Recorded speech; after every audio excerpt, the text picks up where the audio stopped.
부활의 기쁨을 경험하는 복된 주일에 우리가 생명주일로 지키게 되었습니다.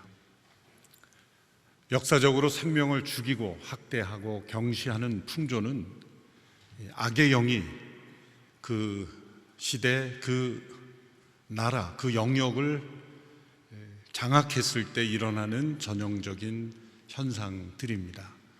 이것은 문명의 발전 단계와 상관없이 도리어 문명이 미개한 상태보다 문명이 발전했을 때 역사적으로 이러한 생명 경시, 생명을 죽이는 일들이 더 많이 일어났습니다. 고대 문화 유적지들을 탐구하고 연구하는 사람들에 의하면 멸망당한 고대 도시나 그런 문화 유적에서 엄청난 영아들의 뼈들이 발견된다고 합니다. 대표적인 것이 바로 로마 제국을 한때 무너뜨리기까지 할 수 있었던 카르타고라는 제국이죠.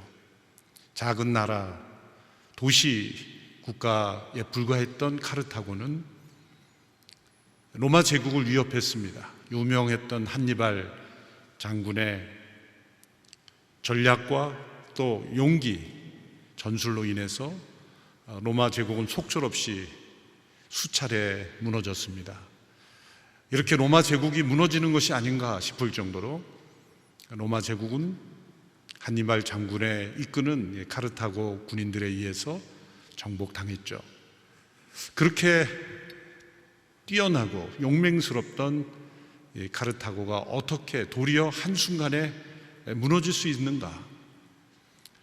역사가들은 그 카르타고에 있었던 그들의 정신에 심각한 문제가 있었다고 지적을 합니다. 그래서 이 카르타고라는 이 나라는 원래 이 두로와 시돈이라는 나라의 식민지였고, 그래서 영어로는 뉴시티라고, 새로운 도시라고 부릴 정도로 그런 식민지였고, 그래서 그들은 무역업이 활발했고, 그건 두로 시돈 때부터 그 바다의 무역업이 성행해서 많은 돈을 버는 부유한 나라였습니다. 그래서 그들에게는 일찍부터 이 유물론적 사상이 발달했던 것입니다. 인간의 정신, 영혼, 생명 이런 것에 대한 인식보다는 잘 사는 것, 풍요로움, 그런 유물론적 사고에 근거해서 그들은 생명의 존엄성을 깨닫지 못하고 정신세계를 물질로 대체할 수 있다는 이런 유물론적 사상의 기초에 있었습니다. 가장 중요한 것은 그들이 섬기는 몰록이라는 이 우상, 그리고 그 몰록이라는 우상을 위한 신전에 드려지는 제물이 영아들이었다는 거죠. 갓 낳은 자신의 자녀들을 불태워 죽이는 우상 숭배를 그들은 자행했습니다. 그 잔재들이 그 카르타고의 유적들에서 그 영아들의 뼈들이 발견된다고 합니다. 당시에 카르타고는 가장 잘 사는 나라였고 문명으로 발전한 나라였고 로마 제국을 위협하는 나라였다면 최고의 군사력, 경제력, 문명을 가졌다고 하지만 도리어 그런 나라에서 생명을 죽이는, 경시할 뿐만 아니라 생명을 죽이는 우상을 섬기고 있었다는 것입니다. 그것이 카르타고라는 나라에 국한되는 이야기겠습니까? 오늘 이 시대, 21세기에 사는 오늘 이 시대, 이 현대사회에서 가장 잘 산다고 하는 나라들에서 가장 많은 낙태가 이루어지고 있다는 것은 공통점이 있습니다. 그 당시처럼 신전에서 어린 아이들을 불태우지는 않지만 모태에서 소리 없이 죽어가게 만들고 있습니다. 오히려 더 기술적으로 죽이고 있습니다. 그리고 그 영아들의 뼈는 아무도 모르게 사라지고 감추어지고 있습니다. 더 은밀하게, 더 잔인하게. 수천의 영아만이 아니라 셀 수 없는 영아들이 살해당하고 있는 현실입니다. 선진국일수록 더 그런 일들이 일어나고 있죠. 이것은 문명이 발전함으로써 생겨나는 우리들에게 심각한 현상들, 그것은 유물론적 사상이요, 그리고 생명을 경시하는 사상으로 변화된다는 겁니다. 시간이 흘러갈수록 더 악을 향하여 치닫는 이 종말의 시대에 바로 우리가 그런 시대를 살고 있으며, 그것은 바로 우리와 상관없는 이야기가 아니라 우리 안에 일어나고 있는 일들입니다. 예수님의 부활이라는 관점에서 우리는 이 현상을 어떻게 보아야 하며, 또 예수님의 부활을 통하여 우리는 인간의 생명을 어떻게 바라보아야 할 것인가입니다. 예수님께서 마르다에게 이렇게 말씀하셨습니다. 나는 부활이요 생명이니 나를 믿는 자는 죽어도 살겠고 살아서 나를 믿는 사람은 영원히 죽지 않을 것이다. 예수님께서 자신을 소개하시면서 부활과 생명이라는 두 단어로 설명하셨습니다. 나는 부활이다 라는 말씀만 하시지 않고 거기에 덧붙여 생명이라 이렇게 말씀하신 것은, 나는 부활이요 또한 부활 그 이상이다, 바로 생명이라고 말씀하신 겁니다.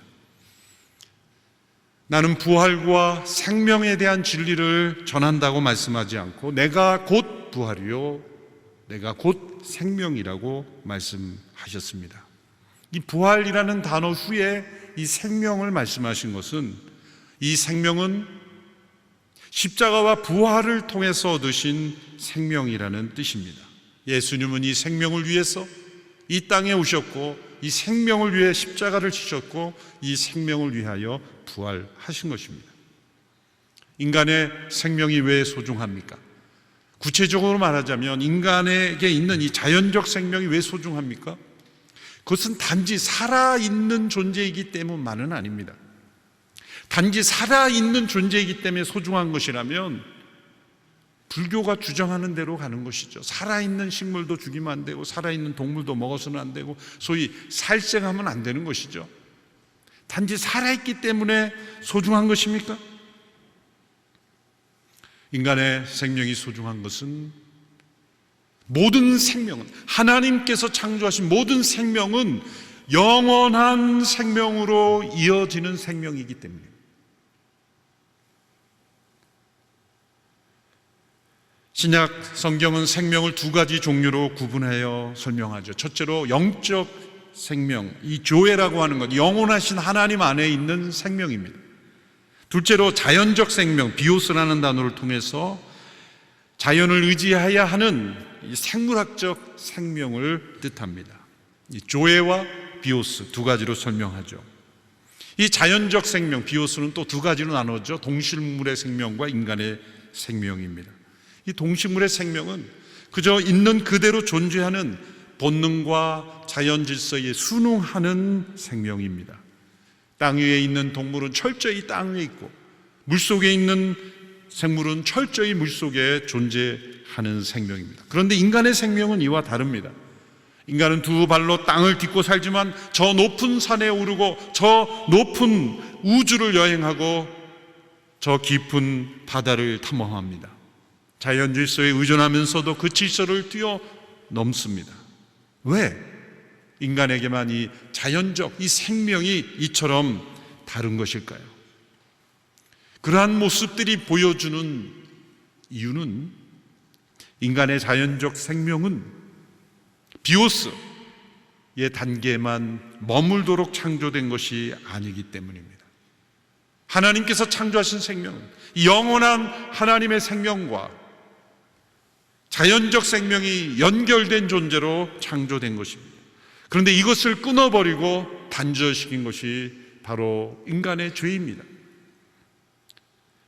생명과도 같은 하나님의 말씀을 떠나 자기 뜻과 자기 의지로 살아가려고 했을 때 우리는 그 생명으로부터 멀어지게 되었고 단절되게 되었습니다.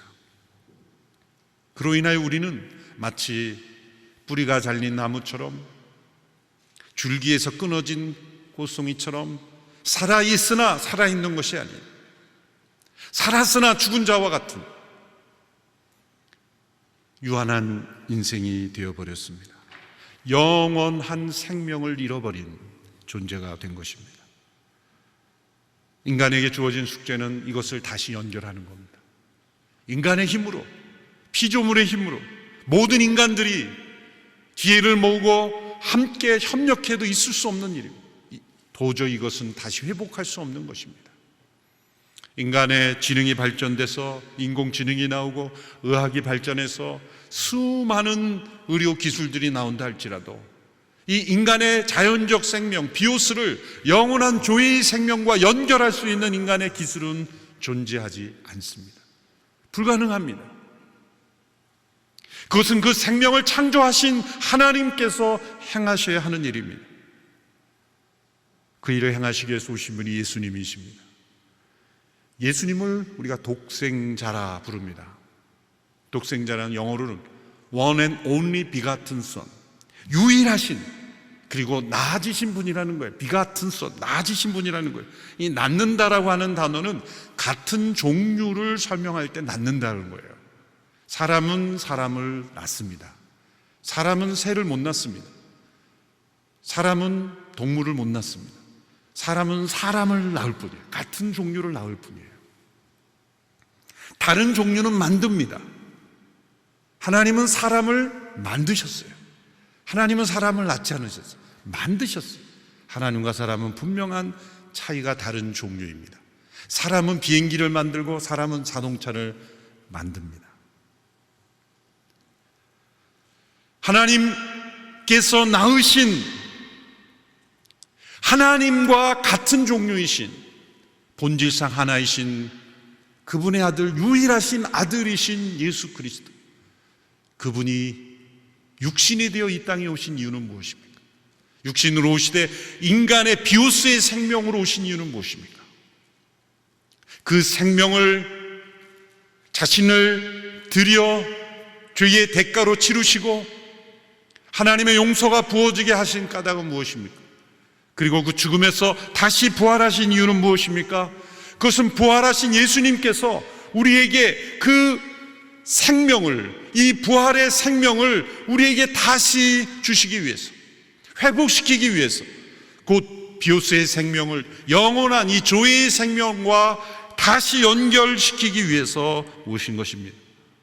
그분이 이 땅에 성육신으로 오시고 생명으로 오셔서 십자가를 지시고 그 생명을 우리를 위한 대속제물로 내어주신 것, 하나님의 모든 진노가 그 십자가에서 다 처리되시고 죽음에서 부활하신 예수님, 그분 안에서 우리는 이 영원한 생명, 예수님 안에 있는 이 부활의 생명을 이제 우리에게도 허락하신다는 겁니다. 부활하신 주님이 나는 부활이요 생명이라고 말씀하신 이유가 바로 거기에 있습니다. 그리고 인간의 생명이 그토록 소중한 이유는 바로 이 생명 안에 영원한 생명이 이어져야 하기 때문입니다. 잠시 살다가 영원히 소멸하는 존재는 없습니다. 하나님께서 창조하신 모든 생명은 이 영원한 생명으로 연결되도록 하시는 것이 하나님의 계획입니다. 예수님께서 십자가에 죽으시고 부활하셔서 우리에게 주시는 생명은 이제 우리로 하여금 하나님의 자녀로 입양되게 하시는 겁니다. 유일하신 아들은 예수 그리스도, 그분 한 분입니다. 우리는 피조된, 만들어진 존재입니다. 놀라운 것은 그 하나님의 아들 예수 그리스도께서 주시는 생명으로 우리는 마치 나아진 존재처럼 예수 그리스도 안에서 우리는 하나님의 자녀가 된다는 거예요. 상상할 수 없는 변화가 우리에게 일어나는 것입니다. 우리 안에 일어난 이 놀라운 변화, 영적 영원한 생명이 가능하게 하는 것입니다. 예수님은 이 말씀을 사랑하는 오빠 나사로가 죽은 지 이미 4일이나 된 상태에서 슬픔 속에 빠져있는 마르다에게 주신 말씀이에요. 마르다에게 예수님께서 내 오빠가 다시 살아날 것이다 말씀하셨지만 마르다는 놀라지 않으면서 24절에서 이렇게 말하죠. 그가 마지막 날 부활 때 다시 살아나리라는 것은 제가 압니다. 안다라는 단어가 중요해요. 그는 알고 있었어요. 왜? 이미 바리새인들이 죽은 자의 부활이 있을 것이라고 가르쳤기 때문에 지식적으로, 교리적으로, 종교적으로 부활을 알고 있었어요. 그렇지만 마르다는 그 예수님께 주시는 영원한 생명을 믿지는 못했습니다. 오늘 부활을 주의를 보내는 우리에게, 또한 생명주의를 보내는 우리들에게 우리가 단지 아는 것에 그친다면 마르다의 수준에 그치는 것입니다. 아는 것으로는 변화되지 않습니다. 예수님의 제자들이 예수님이 부활하신 이후에도 여러 차례, 10여 차례 나타났지만 제자들은 그 시대에는 변화되지 않았어요. 예수님 부활하셔서 지금 곳곳에서 나타난다는 것을 알고 있었지만 변화되지 않았어요. 여전히 두려움 속에 있었어요. 한편으로는 놀람과 기쁨이 있었지만 두려움이 더 컸습니다. 당혹스러움이 더 컸습니다. 심지어 과거로 돌아가려는 제자들도 있었습니다. 왜 그럴까요? 부활하신 주님께서 주시는 영원한 생명이 성령 안에서 아직도 부어지지 않았기 때문입니다. 우리는 성령 안에서 예수 그리스도, 부활하신 예수님께서 주시는 영원한 생명을 선물로 받은 사람들입니다. 머릿속에 아는 지식이 아니라 우리의 삶으로 체험하는 생명이 우리 가운데 있습니다. 내가 이것을 믿느냐 말씀하신 주님의 말씀 앞에서 네, 제가 믿습니다. 제 안에 그리스도의 영원한 생명이 있음을 믿습니다. 그리고 그 생명이 얼마나 소중하기에 우리에게 주어진 이 인간의 육신의 생명도 얼마나 소중한지 깨닫게 된 것입니다. 인간의 생명이 더덥고 짧은 인생이기 때문에 소중한 것이 아닙니다. 짧은 인생이기에 소중하면 태어나자마자 얼마 되지 않아 병으로 세상을 떠난 이들은 불행한 인생이 되지 않습니까? 인생이 짧기 때문에 소중한 것이 아닙니다. 단지 살아있는 물체, 생물이기 때문에 소중한 것이 아닙니다. 이것은 영원한 생명으로 이어지는 생명이기 때문에 소중한 거예요.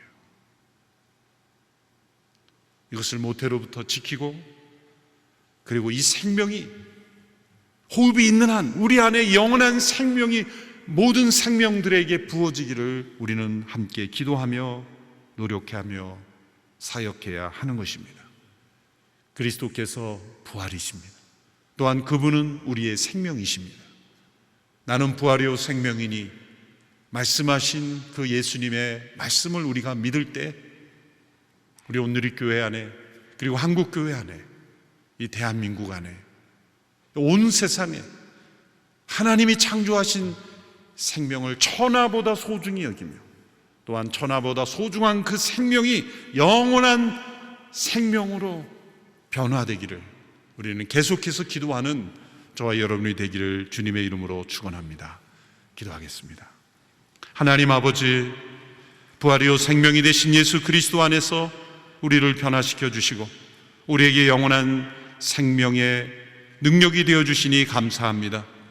주께서 부활하셔서 우리에게 영원한 생명을 주셨으니 이 생명으로 살아가는 저희들이 되게 하여 주옵소서. 또한 우리에게 주신 육신의 생명 가운데 영원한 생명이 임하셨으니 소중한 생명들을 귀하게 여기고 보호하고 사랑하며, 그리고 그 생명이 지켜지는 일에 앞장서는 우리 모든 성도들, 특별히 우리 청년들 되게 하여 주옵소서. 예수님의 이름으로 기도하옵나이다. 아멘.